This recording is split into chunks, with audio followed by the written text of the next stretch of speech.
역사 속 왕들의 이야기로 쉽게 배우는 한국사. 안녕하세요. 반갑습니다. 초등교사 해피 이선생입니다. 오늘은 초등 한국사에 대한 괜찮은 책 한 권을 소개해 드리겠습니다. 책 제목은 왕으로 읽는 초등 한국사이고 김경섭 님이 집필했습니다. 시대교육에서 2023년 3월에 나온 신간이고 분량은 295쪽, 가격은 18,000원입니다. 아이들의 초등 한국사 공부에 대해 많은 부모님들이 걱정을 하십니다. 특히 5학년 2학기 사회는 한국사만 나오는데 그 내용이 낯설고 어렵습니다. 그에 대한 자세한 내용은 제가 작년 9월 중순 올린 5학년 아이들이 수학보다 더 어려워하는 과목은 공부 비법 영상을 참고해서 보시면 좋습니다. 아이들에게 5학년 2학기 사회를 배우기 전 한국사 책을 통해 어려운 용어나 흐름을 미리 접해보도록 하면 도움이 됩니다. 이 책은 왕 중심으로 시대별 흐름을 파악하기 쉽고 스토리텔링으로 구성되어 있어 아이들이 한국사 공부에 도움이 될 것 같아 소개하게 되었습니다. 그러면 지금부터 자세하게 살펴보겠습니다. 출발! 이 책의 차례를 보면 머릿말과 1장부터 8장, 그리고 정답 및 해설로 구성되어 있습니다. 머릿말의 일부 내용을 소개해 보겠습니다. 한국사를 처음 접하는 어린 학생들과 수업을 하면서 느꼈던 아쉬움이 있습니다. 우리의 역사에 대해 공부한다는 설렘보다 분량이 많은 암기 과목이라 생각해 두려움을 갖는 친구들이 대부분이었어요. 아이들이 한국사를 힘들어하는 이유는 지루한 암기 과목으로 생각하기 때문입니다. 역사 공부는 단순히 과거에 일어난 사건들을 시간의 순서에 따라 나열하고 암기하는 것이 아닙니다. 그 시대를 살았던 사람들이 선택에 대해 고민하고 이해하는 과정이 핵심이지요. 이제는 왜? 라는 생각을 떠올릴 수 있어야 제대로 한국사를 공부하는 학생이 됩니다.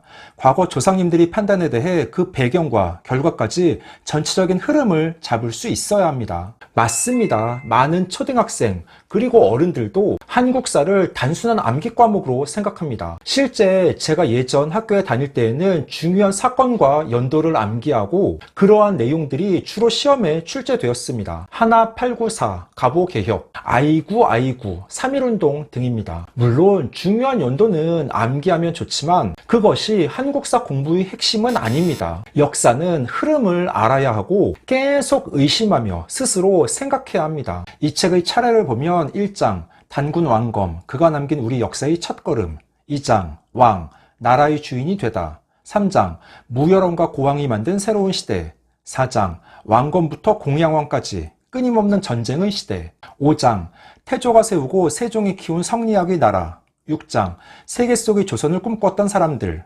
7장 나라를 위해 목숨을 걸고 싸운 숨은 영웅들의 시대, 마지막 8장 드디어 대한민국 국민이 국가의 주인이 되다. 그러면 몇 가지의 이야기를 소개해 보겠습니다. 2장에서는 근초고왕, 광개토대왕, 장수왕, 그리고 진흥왕이 사랑했던 한강 일부 내용입니다. 역사학자들이 삼국의 전성기를 판단하는 기준은 누가 한강 유역을 점령하고 있는가입니다. 교과서에는 삼국의 전성기에 한강 유역을 점령했다고 간단하게 한 줄로 언급되지만 실제 역사에서 한강 유역이 갖는 의미는 상당하거든요. 한강은 한반도 중앙부에 위치한 강입니다. 한강 유역을 점령했다는 것은 한반도의 세력 싸움에서 주도권을 쥐고 있다는 뜻이에요.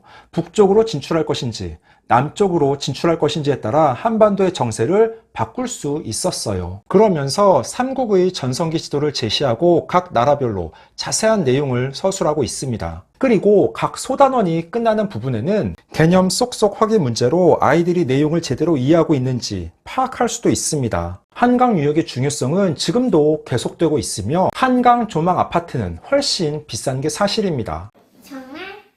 5장 중 수양대군은 나쁜 사람일까요? 에서는 선생님의 틈새 수업으로 사육신과 생육신에 대해 소개하고 있습니다.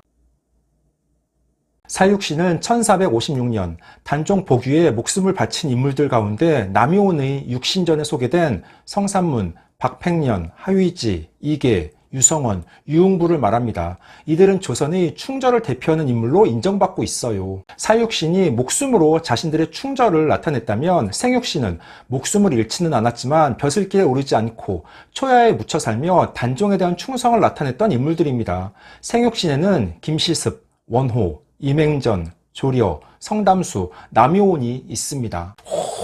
사실 초등 5학년 2학기 사회교과서에는 이렇게 자세하게 나오지는 않습니다. 의외로 이 책에는 이렇게 중간중간 심화된 내용들도 선생님의 틈새 수업이라는 이름으로 소개하고 있습니다. 제가 초등교사가 되기 전 노량진에서 초등교사 임용시험 강사 생활을 7년 넘게 했는데 바로 서울 노량진에 사육신묘가 있습니다. 산책 겸 머리를 식힐 때 자주 갔던 기억이 새록새록 납니다. 끝으로 7장에서는 세계로 울려 퍼진 대한독립 만세 일부 내용을 소개해 보겠습니다. 1910년대는 일본의 무단 통치가 한창이던 시기라 많은 사람이 모이기 힘들었어요. 독립선언서를 발표할 날을 고민하던 민족 대표들은 고종 황제의 장례식 3월 3일 즈음에 발표하자는 결정을 내립니다.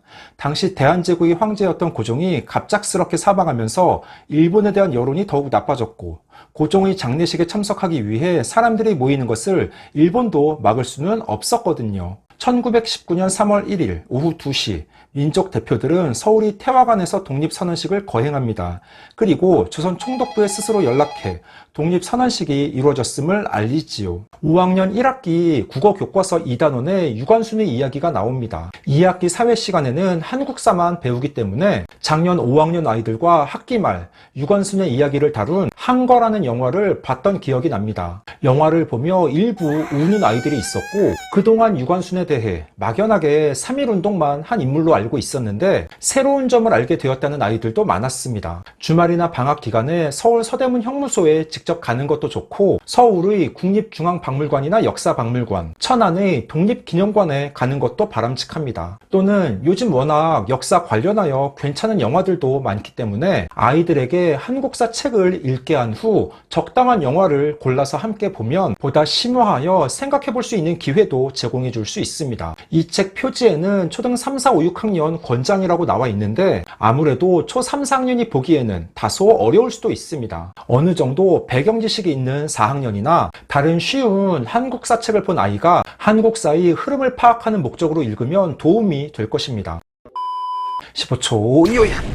오늘은 김경선님이 집필한 책 왕으로 읽는 초등 한국사를 소개해 봤습니다. 한국사는 참 중요합니다. 그런데 한국사를 어려워하는 아이들이 많습니다. 한국사를 5학년 2학기 사회시간 배우지만 고조선부터 6.25 전쟁까지를 한 학기에 모두 배우기 때문에 너무 진도가 빠르고 이해하기 어렵습니다. 미리 한국사 관련 책을 통해 아이가 한국사의 흐름을 이해하고 5학년 2학기 사회시간 배울 때 낯설지 않게 해야 합니다. 시중에 다양한 초등 한국사 관련 책들이 있으니 부모님들께서 직접 비교해 보신 후 우리 아이에게 적당한 책을 골라서 권해주시기 바랍니다. 이 책은 왕 중심으로 시대별 흐름을 파악하고 한 권으로 정리할 수 있다는 장점을 가지고 있습니다. 오늘 준비한 내용은 여기까지입니다. 앞으로도 독서를 꾸준하게 하여 여러분들께 도움이 될 만한 괜찮은 교육 관련 책이 있으면 지속적으로 소개하는 시간을 갖도록 하겠습니다.